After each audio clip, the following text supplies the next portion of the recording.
I do so swear. L'élu du 7 octobre dernier l'a dit pour la 7e fois, en réponse à la question du président de l'Assemblée nationale, l'honorable Cavaye Yégué Djibril, qui au nom du peuple camerounais lui a posé la question suivante. Monsieur le Président de la République, vous engagez-vous sur l'honneur à remplir loyalement les fonctions que le peuple vous a confiées et jurez-vous solennellement devant Dieu et devant les hommes de consacrer toutes vos forces à conserver, protéger, défendre la Constitution de la République du Cameroun, à veiller au bien général de la nation, à soutenir et à défendre l'unité, l'intégrité et l'indépendance de la patrie camerounaise.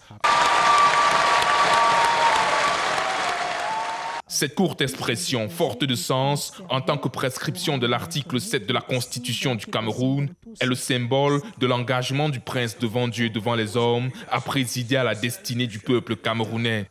Passé la phrase magique, la suite sera marquée par la signature de l'acte de serment. Une phrase magique, un discours exceptionnel pour un appel inédit.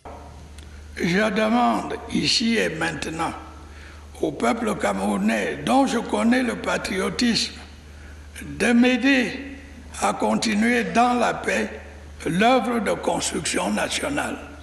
Vive la République, vive le Cameroun. Une fois pleinement investi, le président a reçu les honneurs qui lui sont dus.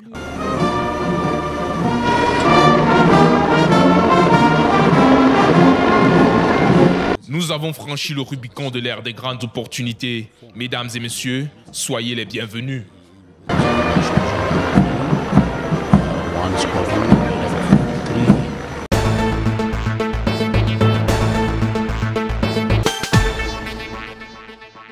Le discours de politique générale prononcé ce jour au palais de l'Assemblée nationale par le président élu Paul Biya lors de son investiture permis à bon nombre de Camerounais de trouver des réponses à leurs questions. D'abord sur le plan institutionnel, d'où l'on observe le renforcement de la démocratie avec le fonctionnement des institutions démocratiques telles que le Sénat et le Conseil constitutionnel.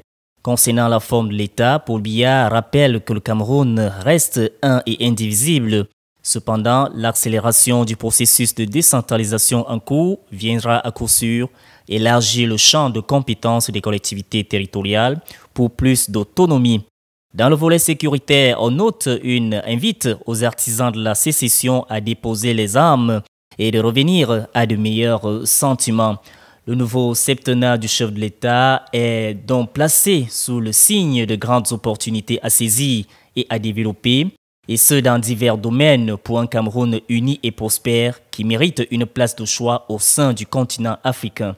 Le président Paul Biya invite donc tous les Camerounais du triangle national et de la diaspora à un nouveau discours politique plus participatif dans la construction de notre pays. C'est pourquoi je demande ici et maintenant au peuple camerounais dont je connais le patriotisme de m'aider à continuer dans la paix l'œuvre de construction nationale.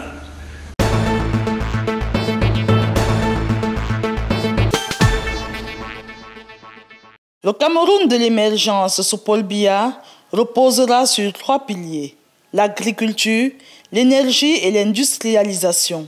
Au plan agricole, le défi du septennat, à en croire le nouveau président de la République, sera de faire passer le Cameroun à son vrai rang, celui de grenier de l'Afrique et de la zone CEMAC, avec du matériau rénové ainsi que des équipements de très haute facture qui vont être octroyés au secteur agricole.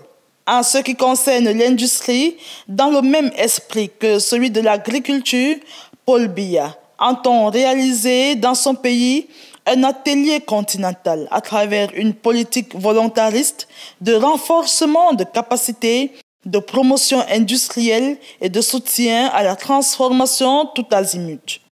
Au chapitre de l'énergie, l'ensemble des projets de barrages hydroélectriques en cours ambitionne de positionner le Cameroun comme leader et fournisseur prioritaire de l'Afrique et entraîner ainsi un flux d'opportunités générateur de croissance durable et auto-entretenue. Ces 3 axes vont booster la croissance économique et infléchir les habitudes de consommation, un rêve que les populations appellent de tout leur vœu.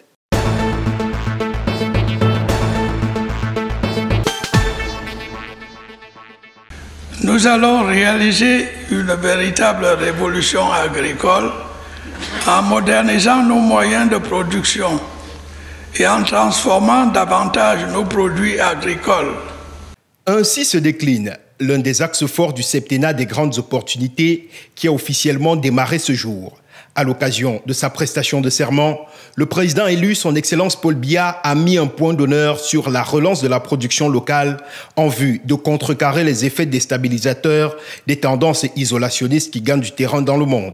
Cette mesure vise la réduction des importations des biens et services en vue de rééquilibrer la balance commerciale chroniquement déficitaire. En 2015, les importations au Cameroun ont atteint 3,575 milliards contre 2,4 milliards de francs CFA d'exportation comptabilisés. Un gap que le président élu entend combler à travers le renforcement de la production agricole, mais aussi et surtout le développement des moyens de transformation. Objectif recherché, promouvoir le Made in Cameroun dans les habitudes de consommation des Camerounais et même dans la sous-région. La modernisation de l'agriculture pour redonner au Cameroun sa place de grenier en Afrique centrale devient ainsi une priorité du septennat des grandes opportunités, tout comme l'industrie, véritable fleuron de l'économie moderne que souhaite implémenter le chef de l'État.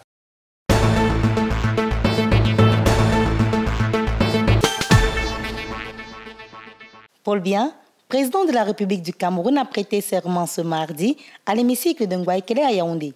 Le chef de l'État camerounais a centré son attention sur 4 points majeurs pour répondre aux attentes des Camerounais.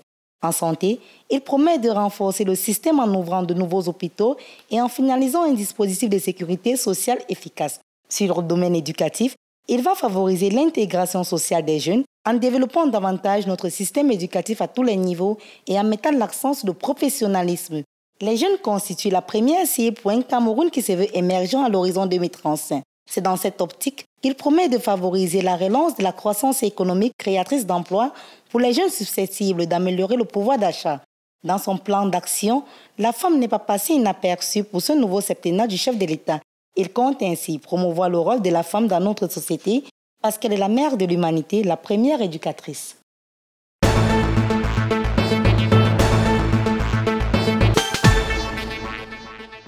Dans son discours d'investiture, le président s'est montré à l'écoute de la jeunesse camerounaise. Il s'est engagé pour les 7 prochaines années à intégrer ces derniers à la gestion des affaires de la République, ce qui est le gage d'une nouvelle étape. Je voudrais vous dire de ne pas perdre espoir.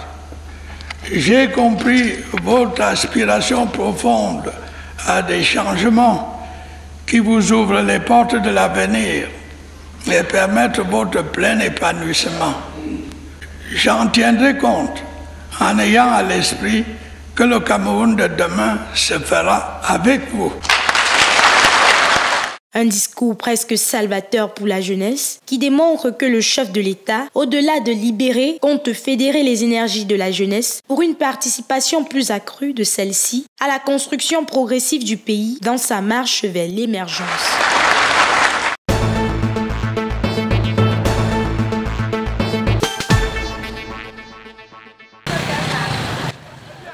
Date mémorable pour le Cameroun, date mémorable pour les populations de l'arrondissement de Yaoundé 1er qui ont choisi de s'offrir un cadeau des grandes opportunités. En célébrant à leur manière la journée, elles envoient un message fort à l'homme du 6 novembre. Ici, avec mes gars là, que vous voyez, nous sommes la jeunesse dynamique de Messassi. N'est-ce pas les gars? Et ici aujourd'hui, plus précisément avec ce t-shirt, on a choisi de travailler avec le père. Le grand-père, c'est notre père à nous tous, durant tout son mandat. Sur la route du développement participatif à travers cet aménagement de la voirie, des riverains ont donné du fil à retordre aux bosseurs. Heureusement, une autorité traditionnelle de passage dans le coin a apaisé les tensions. Les travailleurs en avaient besoin. Oui, on attend vraiment beaucoup les encouragements venant du très très haut Parce que vraiment, vous voyez, on se bat avec quelques machettes, quelques roues. Vous voyez, il y a même des trucs cassés. Et des menaces un peu partout. Bon, nous sommes obligés d'assumer comme ça. L'appel qu'on lance au père, c'est qu'il doit penser à Yaoundé premier, précisément, mais ça, c'est village Nkolondom. Certains usagers de la route ont mis la main dans la poche pour encourager cette initiative de la jeunesse dynamique de Messassi. Dans le bon sens, tout se paie ici-bas.